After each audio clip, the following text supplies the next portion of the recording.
오늘은 예수님의 죽음과 동반된 5가지 초자연적인 현상들이 있어. 예수님 십자가에서 다 이루었다 하시고 아버지 내 영혼을 아버지 손에 의탁하나이다 마지막 말씀을 하시고 숨을 거두신 이후에 5가지 초자연적인 현상들이 나타나는데, 그 5가지 초자연적인 현상들에 대해서 오늘 여러분들과 함께 나누려고 합니다. 첫 번째가 흑암이었고요, 두 번째는 휘장이 위로부터 아래로 찢어진 것이고, 세 번째가 땅이 진동하고 지진이 일어나고 바위들이 갈라지고, 그리고 네 번째가 땅이 지진이 일어나고 바위가 갈라지니까 죽어있던 무덤이 있는 사람들이 일어났대요.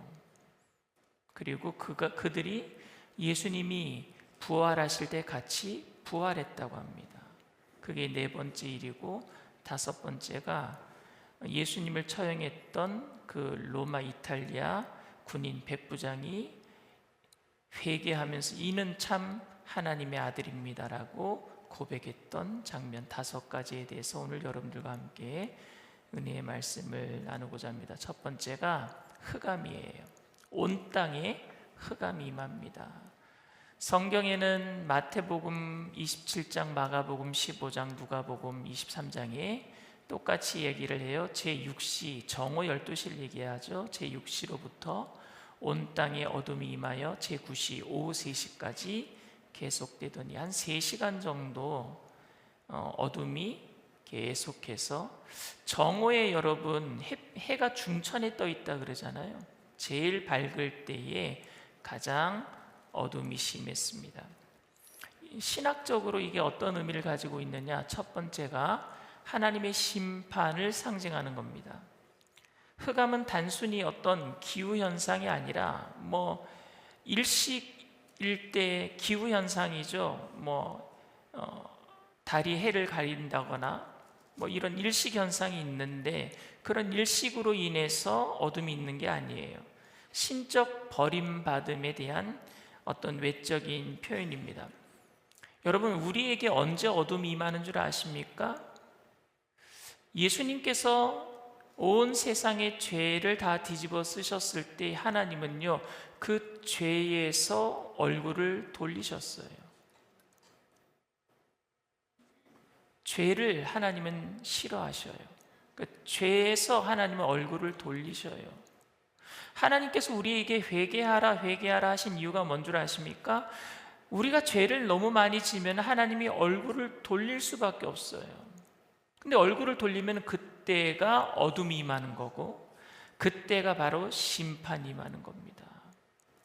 그래서 민수기 6장 26절에 보면은 대제사장 아론의 기도문이 나와 있는데, 거기에 뭐라고 얘기하고 있느냐? 야훼는 그 얼굴을 내게로 향하여 드사 평강 주기를 원하노라. 주님의 얼굴이 우리를 향하고 있을 때 빛이 비치고 심판은 사라지고 어둠은 사라지게 될 줄 믿습니다. 그러니까 여러분, 우리가 주님께서 회개하라 그러면 회개해야 돼요.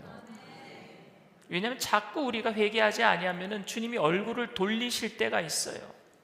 이스라엘 백성들에게 하나님께서 200년 동안 선지자를 보내서 회개하라 하셨어요. 그럼에도 불구하고 그들이 회개하지 않을 때 하나님 얼굴을 돌리셨어요. 그때에 심판이 임하고, 그래서 바벨론과 아수르가 쳐들어와서 이스라엘 백성들을 포로로 잡아간 거예요. 오늘도 우리가 지금이 은혜 받을 만한 때고 지금이 구원의 날인 줄 믿습니다.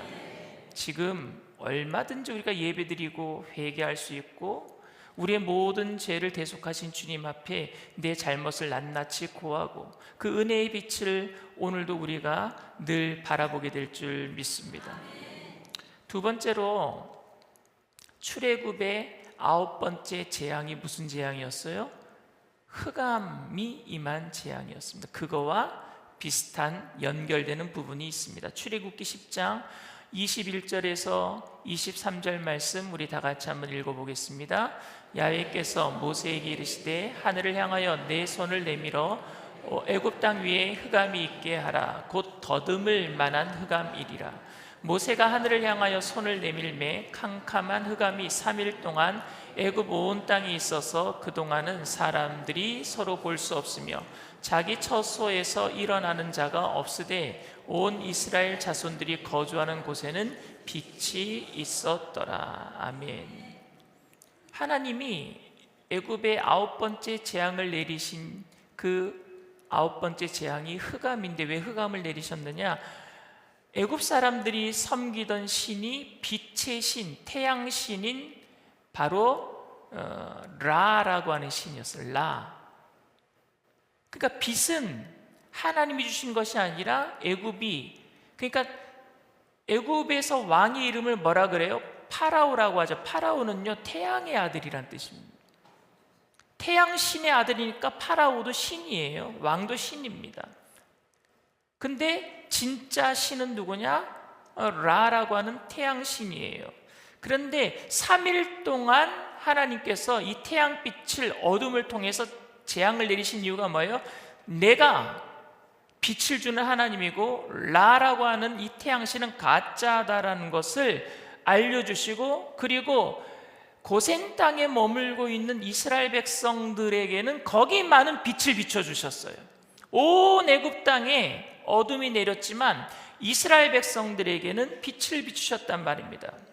그리고 여러분, 이것은 창조 질서의 역전이에요. 하나님이 빛이 있으라 하니 빛이 있었다 그랬잖아요. 그런데 하나님이 그 빛을 없애버리셨어요.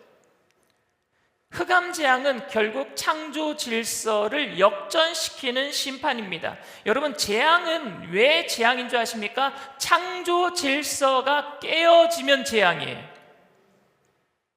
빛이 있는 게 창조의 질서를 유지할 수 있는 거예요. 근데 그 빛이 없어지면 뭡니까?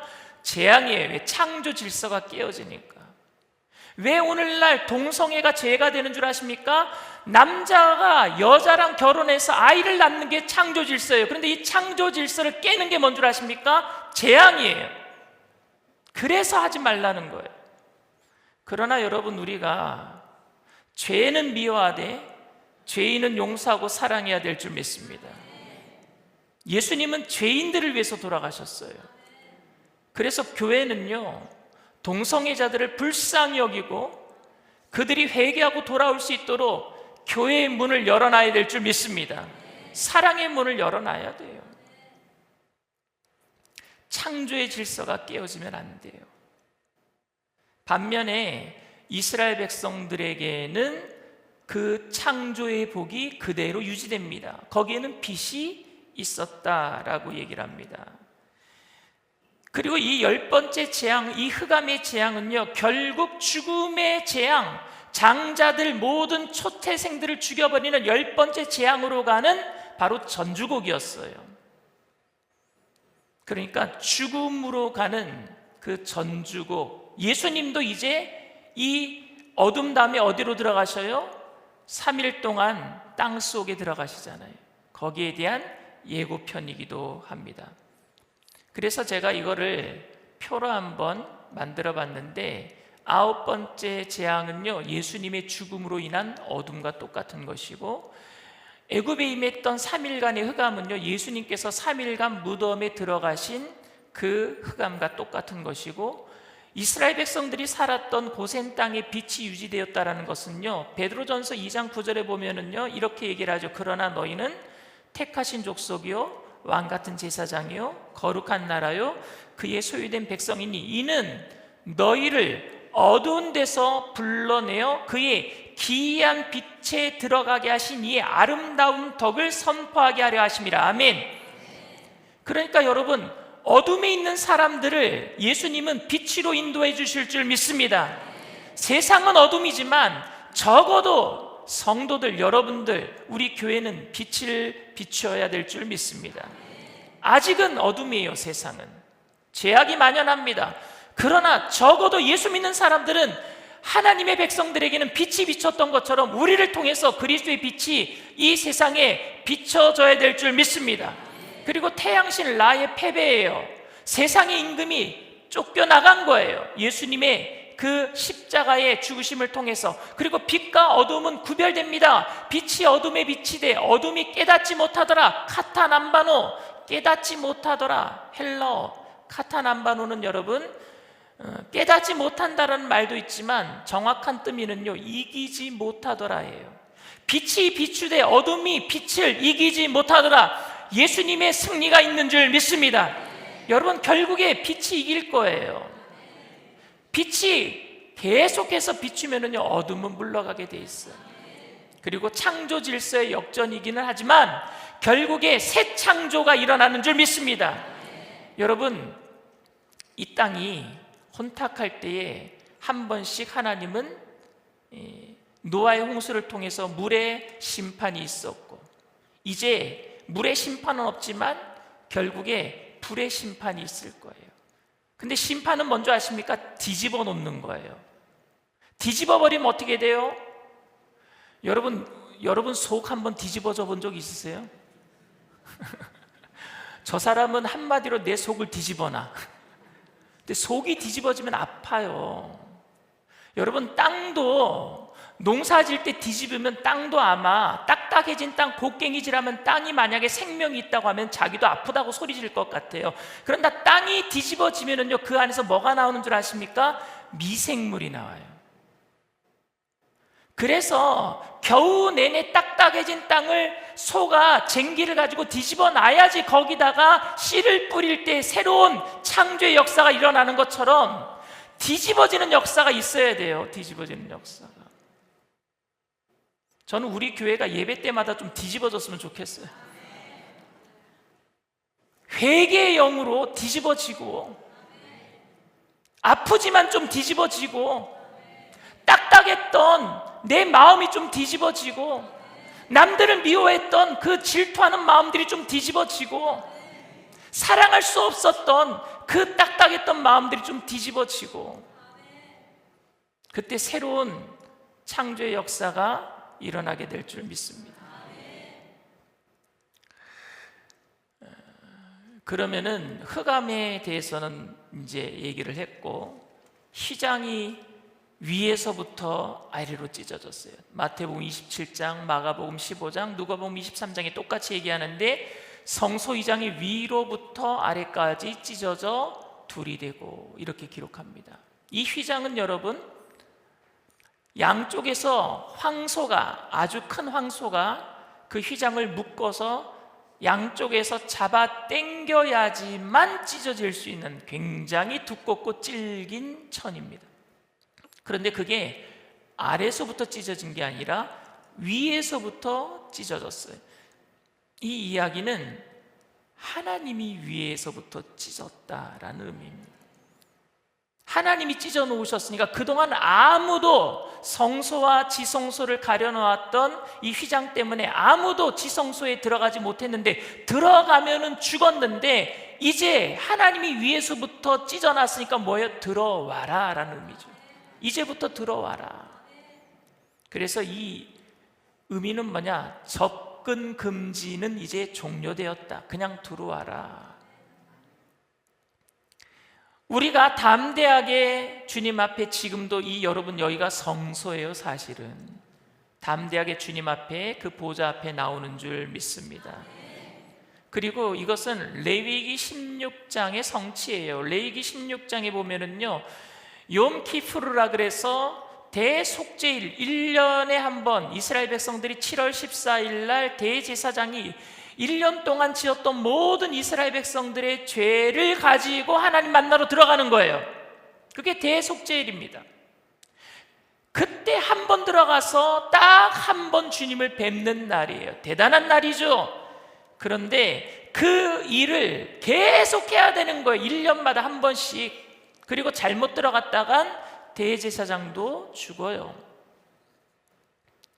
그런데 영원한 우리의 대제사장 되시는 예수님께서 이 레위기 16장의 대속죄일을 완성해 놓으셨어요. 과거의 죄, 현재의 죄, 미래의 죄까지 한 번에 다 완성해 주신 줄 믿습니다. 깨끗하게 하셨어요. 그래서 레위기 16장의 성취예요. 더 이상 이제 죄 지을 때마다 예배 드릴 필요가 없이 날마다 주님께서 우리를 씻겨주신 것을 믿고 주님 앞에 나아가면 되는 거예요. 이것을 히브리서에서는요 이렇게 해석합니다. 히브리서 10장 19절 20절 말씀입니다. 그러므로 형제들아 우리가 예수의 피를 힘입어 성소에 들어갈 담력을 얻었나니 그 길은 우리를 위하여 휘장 가운데로 열어놓으신 새로운 살 길이요 휘장은 곧 그의 육체니라. 휘장은 뭐라고요? 곧 그의 육체니라. 예수님이 그 몸을 찢어주심으로 휘장도 찢어졌고 예수님이 몸을 찢어주심으로 죽으심으로 모든 죄를 대속해 주셨고 그래서 우리는 담력을 얻어 그랬어요. 담력, 자유롭고 꺼리낌 없이 나아갈 수 있는 담대한 근거가 되는 게 담력 아닙니까? 주님 앞에 그렇게 꺼리낌 없이 죄책감으로 인해서 죄 지었기 때문에 주님 앞에 감히 나갈 수 없었는데 꺼리낌 없이 나올 수 있도록 뻔뻔하게 나오라는 게 아니에요. 용서받은 의인이 되어서 나오란 얘기예요. 그리고 여러분 새로운 살 길을 열어놓으셨다 그랬죠. 새로운 살 길이란 뜻이 프로스파토스라고 하는 헬라어로 쓰였어요. 프로스파토스는 무슨 뜻이냐면요 최근에 죽임을 당한 이란 뜻이에요. 최근에 죽임을 당한. 여러분 새로운 길이 어떻게 열렸어요? 예수님이 십자가상에서 죽으심으로 새로운 길이 열린 줄 믿습니다. 그런 의미가 담겨 있어요. 그래서 여러분들 우리 모두 다 날마다 예수님의 십자가를 생각할 때마다 담력을 얻고 하나님 앞에 나아갈 수 있는 거예요. 그리고 성전 시대가 끝난 것을 의미합니다. 더 이상 내가 예루살렘에 있는 성전에 가서 예배드리는 것이 아니라 여러분들이 지금 서 있는 곳, 예배드리는 곳, 가정도 예배 성소가 될 수 있고 성전이 될 수 있고 함께 모여서 드리는 이 예배당도 성소가 될 수 있어요. 모든 것에서 주님을 찬양하는 그 자리가 예배의 성전이 되게 되는 줄 믿습니다. 왜냐하면 예수님이 이제 그림자를 없애버린 거예요. 실체가 오셨으니까. 실체가 오면은요 그림자는 사라져야죠. 근데 아직도 그림자를 붙들고 있다면 그건 정말 어리석인 거겠죠. 율법으로 구원받는다? 아니요, 실체 예수님의 은혜로 구원받는 줄 믿습니다. 믿음으로 구원받는 거예요. 자, 세 번째 현상이 땅이 진동하고 그리고 지진이 일어나고 바위가 갈라지는 겁니다. 마태복음 27장에만 이 말이 기록되어 있어요. 땅이 진동하며 바위가 터지고 그랬어요. 이 얘기가 왜 어떤 의미를 담고 있을까요? 어떤 의미냐면요 피조 세계가 소리 지르는 거예요. 창조주 하나님이 돌아가시니까.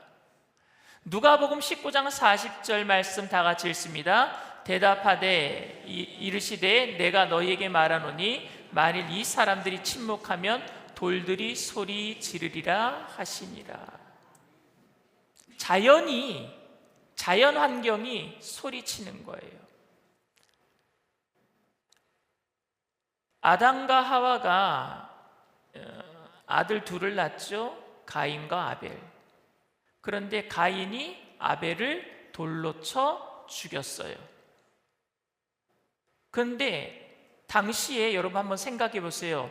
아담과 하와가 첫 번째 사람이라면 가인과 아벨 말고 아담과 하와가 그 장면을 못 봤다면 누가 봐요? 아무도 볼 사람 없어요. 그런데 성경 말씀 창세기에 보면요 땅들이 소리친다 그랬어요. 피들이, 자연들이 소리를 지르는 거예요. 하나님 앞에. 오늘 여러분 창조주 하나님이 죽으셨을 때 자연이 소리를 지르고 있어요. 돌들이 터지고 바위들이 깨지고, 그리고 특별히 바위가 갈라지는 것은요 마지막 날 심판과 부활의 모습을 미리 보여주는 사건입니다. 마지막 날에 예수님 재림하시는 그날에 죽은 자들이 먼저 일어날 때에 땅이 갈라질 거예요. 그리고 그 이스라엘 백성들은요, 그 무덤을 굴 안에다가 바위로 돌로 문을 만들어서 가다 놨기 때문에 그 바위들이 깨지는 것을 의미하고 있어요. 그래서 무덤에서 사람들이 먼저 나오는 그런 장면들을 연상할 수 있습니다. 그리고 로마서 8장과 연결돼요. 로마서 8장 22절에 보면은 피조물이 다 이제까지 함께 탄식하며 함께 고통을 겪고 있는 것을 우리가 아느니라. 피조 세계는 하나님의 말씀으로 지어졌고, 그 피조 세계는 특별히 하나님께서 우리 사람들에게 다스리라고 내어주신, 우리에게 맡겨주신 일터고 우리의 사명제예요. 근데 우리가 피조 세계에서 우리의 사역, 우리의 사명, 우리의 달란트를 감당하지 못할 때 이 피조 세계가 병들어요. 병들어서 소리를 지르는 거죠. 아담과 하와가 죄를 지었을 때 땅이 엉겅퀴를 냈다 그랬어요. 땅들이 저주 같이 받았어요. 아담이 저주 받을 때. 그러니 이 땅들도 신음소리를 내는 거예요. 오늘 우리 믿는 사람들이 주님 오시는 그날까지 이 우리에게 맡겨주신 사명을 잘 감당해야 될 줄 믿습니다. 자식만 잘 키우는 게 아니라 우리에게 맡겨주신 이 모든 지구상에 있는 모든 일들을 주님이 주신 터전이라고 생각하시고 열심을 다해서 최선을 다해서 선을 행하는 저와 여러분들 되기를 부탁을 드립니다. 네 번째가 무덤이 열리고 잠자던 성도들이 살아나는 겁니다. 마태복음 27장 52절에서 53절까지 말씀 다 같이 읽습니다. 무덤들이 열리며 자던 성도의 몸이 많이 일어나되 예수의 부활 후에 그들이 무덤에서 나와서 거룩한 성에 들어가 많은 사람에게 보이니라. 이 말씀이 성경상에서 해석하기 가장 어려운 말씀이에요.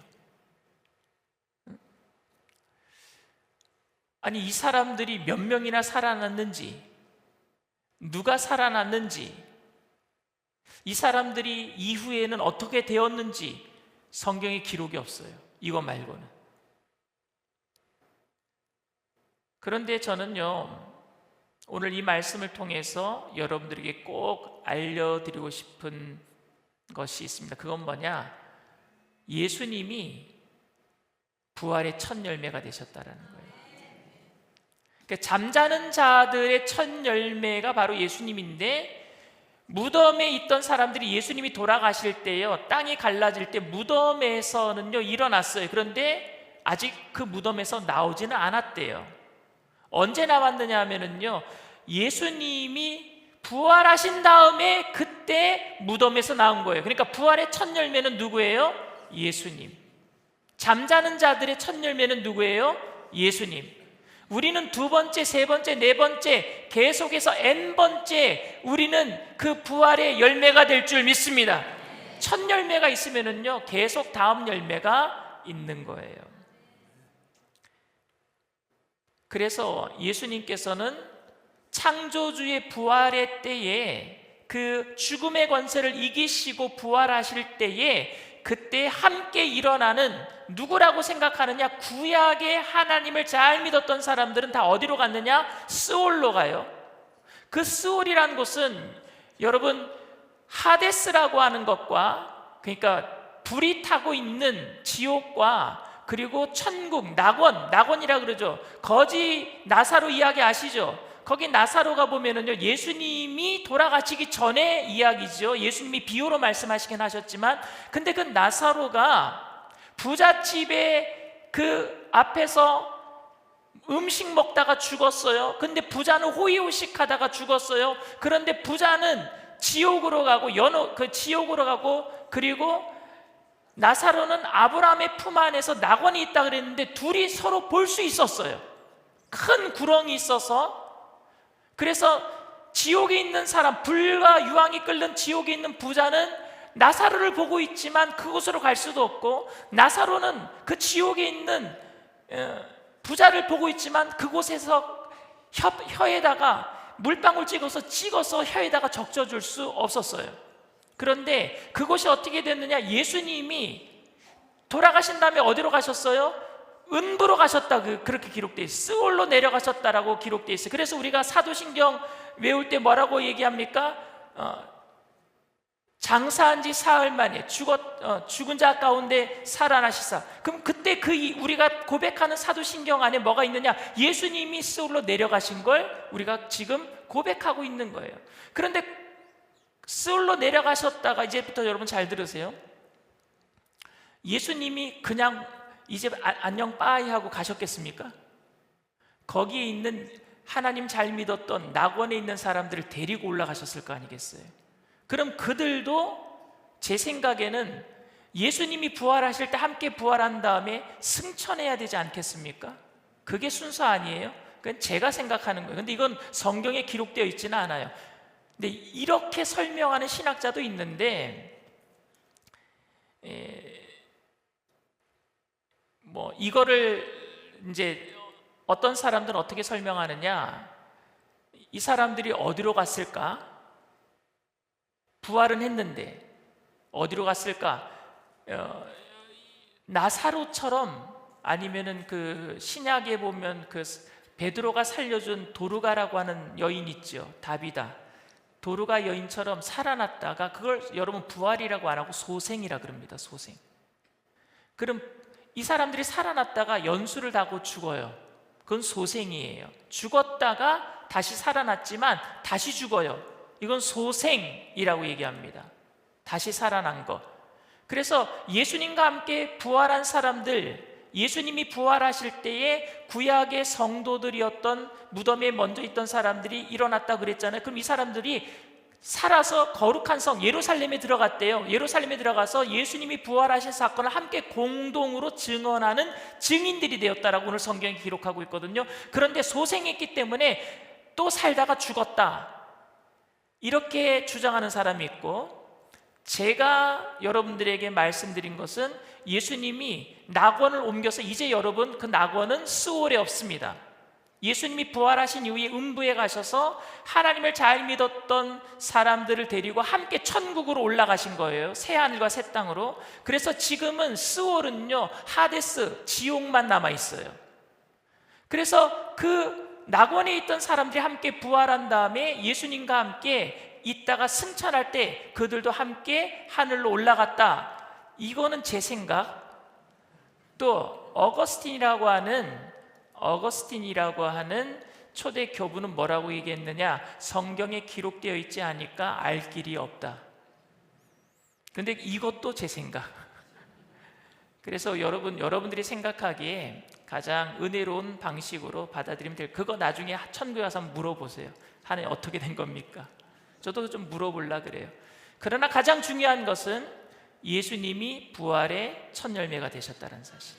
그래서 예수님이 부활하실 때에 잠자던 성도가 일어났고, 그 이후에 예수님이 무덤에서 나오실 때 그들도 무덤에 나와서 예루살렘의 성에 들어가서 함께 예수님이 살아나신 것을 공동으로 증거했다라는 사실입니다.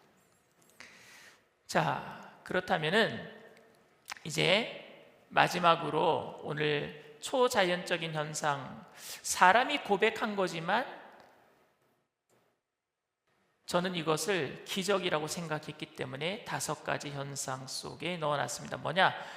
이탈리아 백부장이 예수님을 하나님의 아들로 고백한 겁니다. 마태복음 27장 54절, 마가복음 15장 39절, 누가복음 23장 47절에 기록하는데 우리 다 같이 읽습니다.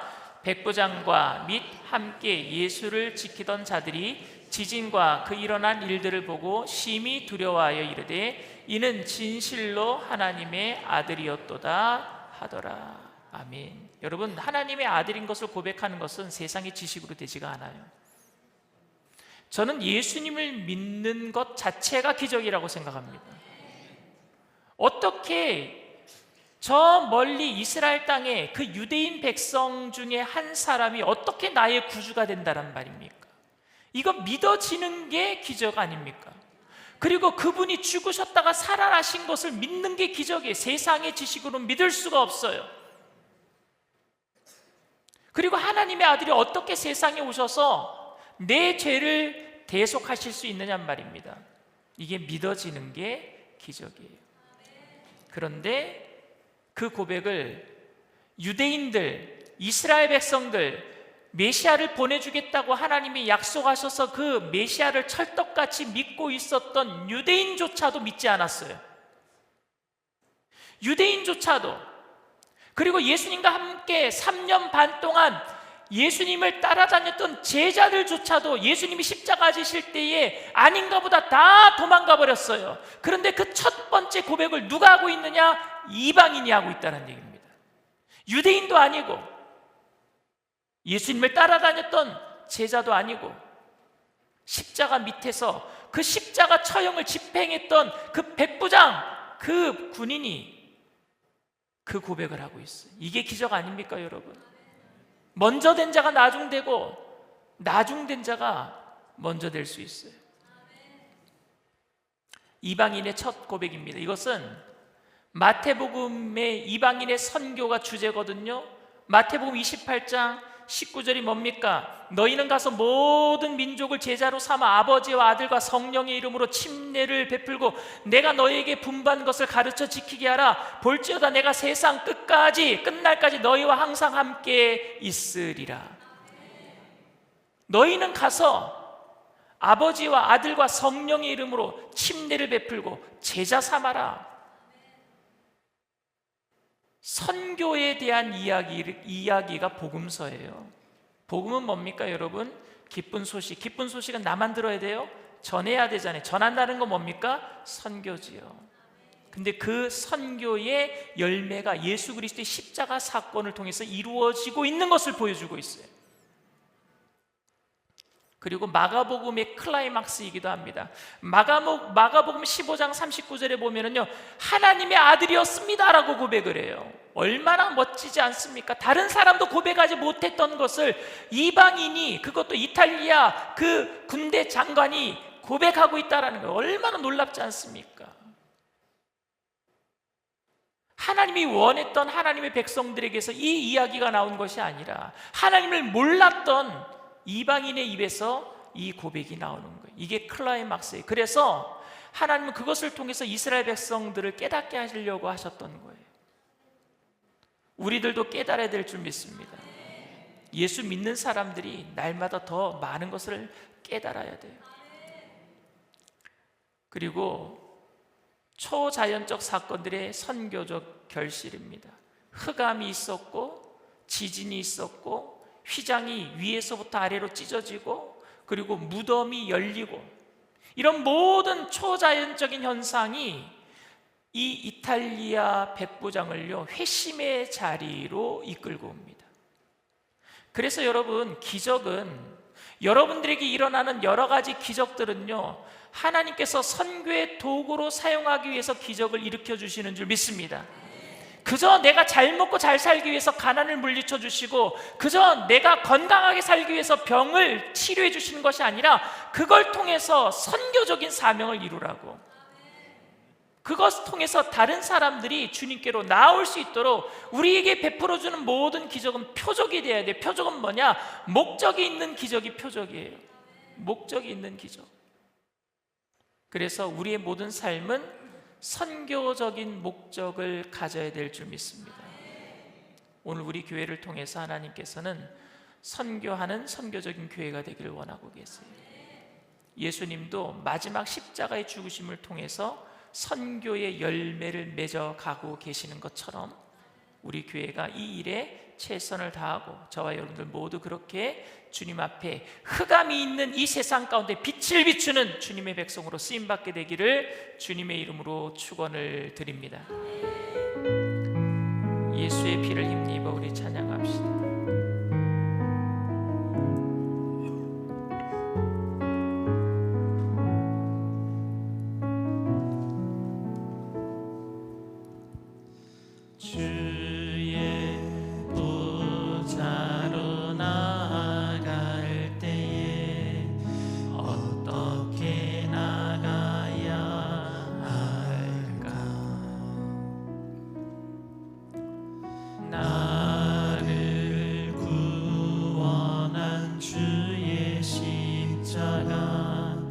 그것을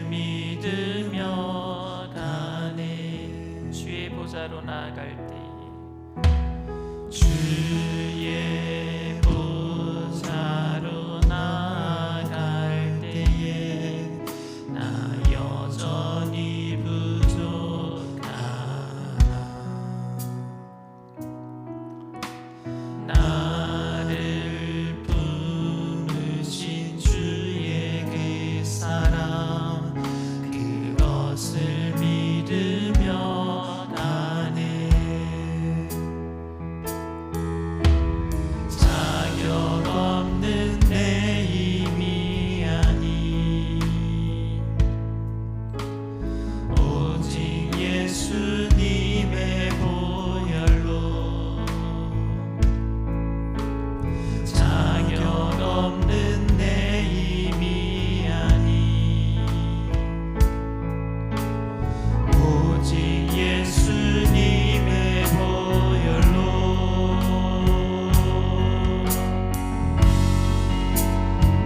십자가의 보혈 완전하신 사랑 힘입어 나갑니다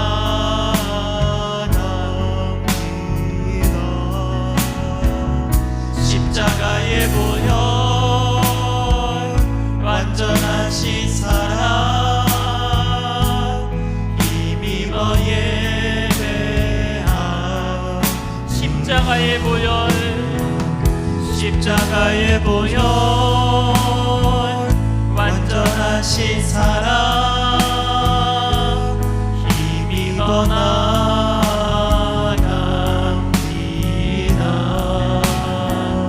십자가의 보혈 완전하신 사랑 힘입어 예배하 십자가의 보혈 십자가의 보혈 완전하신 사랑 힘입어 나갑니다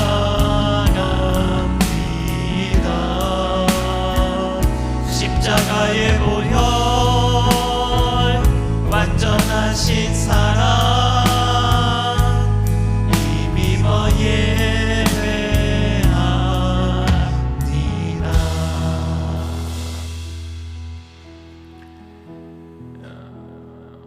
세상에서 가장 무서운 것이 뭘까요, 여러분? 예수님을 십자가에 못 박았던 종교적인 신념이라고 생각합니다. 하나님조차도 십자가에 못 박을 수 있는 그 무모함은 여러분 어디서 나올까요? 그건 용기가 아니라 몰라서 그러는 거겠죠. 무지해서. 근데 그들은 스스로 하나님을 너무 잘 알고 있다라고 생각했고 하나님을 너무너무 잘 섬기고 있다라고 생각한 사람들이었고 하나님을 떠나서 한 번도 자신이 뭔가 이룰 수 있는 것이 있다라고 생각해보지 않았던 하나님 말씀에 늘 순종을 했다라고 자만했던 사람들이었습니다.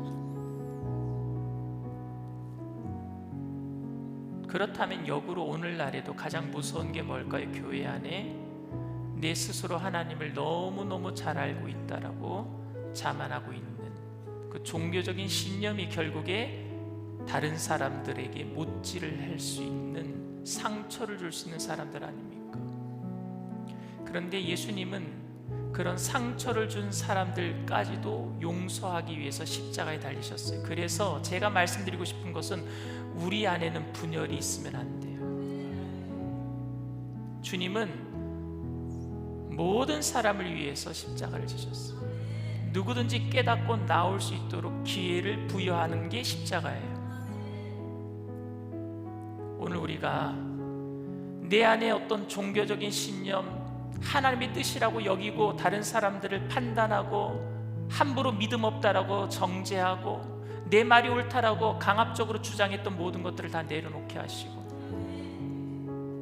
십자가의 보혈 안에서 하나가 되게 하신 그리스도의 사랑을 내 마음에 품게 하여 주시옵시고 그래서 우리 교회가 이 어두운 세상 가운데 그래도 빛을 비출 수 있는 교회 되게 해 주시옵소서.